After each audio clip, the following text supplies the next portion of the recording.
Hi girls, in this video we're going to learn about how and why to use whom in a sentence, and in the process we're going to learn about the difference between subject and object pronouns.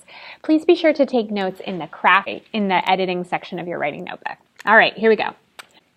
The other thing I wanted to note is just that all of these materials are from the Oatmeal, which is a super hilarious website. If you've never had a chance to take a look at it, I suggest you do.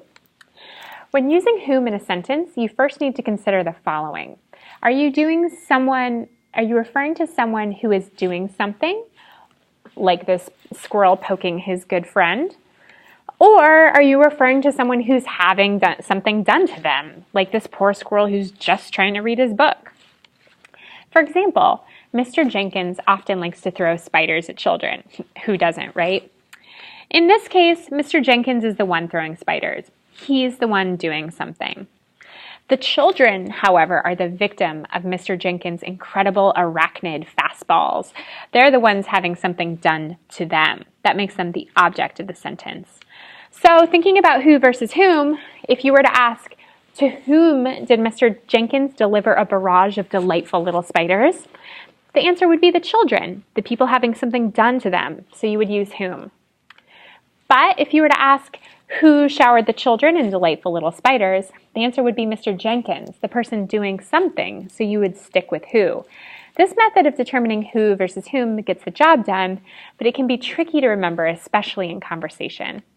Fortunately, there's a faster, simpler way to know when to use whom, and it requires 100% fewer spiders. Simply answer your own question using he or him. If the answer is he, use who. If the answer is him, use whom. So you can see that magical M in him tells me to use whom. So we're really keeping an eye out for that M. Here's an example.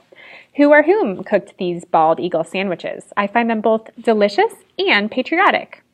Him cooked these tasty eagle witches sounds really weird, so we'll give it a try with he. He cooked these tasty eagle witches. That sounds a lot better. So we should stick with this example with who. Here's another example. To whom did you give a flamethrower for Christmas? I gave a flamethrower to he. Sounds funny, so I'll try it with him. I gave a flamethrower to him. So when I'm asking that question, I want to use whom. Here's another example. With who or whom are you planning on shampooing these dirty koalas? That's a problem I have all the time. I plan on shampooing these koalas with him. That sounds good. So again, in that question, I'm going to use the pronoun whom. Here's one last example for you. Who or whom did you invite to this fabulous slip and slide mayonnaise party? I invited he. Ugh, ick, sounds terrible. I invited him. There we go. Once again, him sounds better, so we should stick with whom in this example. Easy, right? The he-him trick is actually just a shortcut to determine the subject and the object of a sentence. So this is something I definitely want you to have written down in your notes. The subject is the person, place, or thing that is doing the action. So in this case, that's who. The object is the person, place, or thing that something is being done to. That's whom. For example, Cindy hugged a big hairy potato. Cindy's doing the hugging. She's the subject of the sentence. The potato is receiving the action. The potato is the object of the sentence.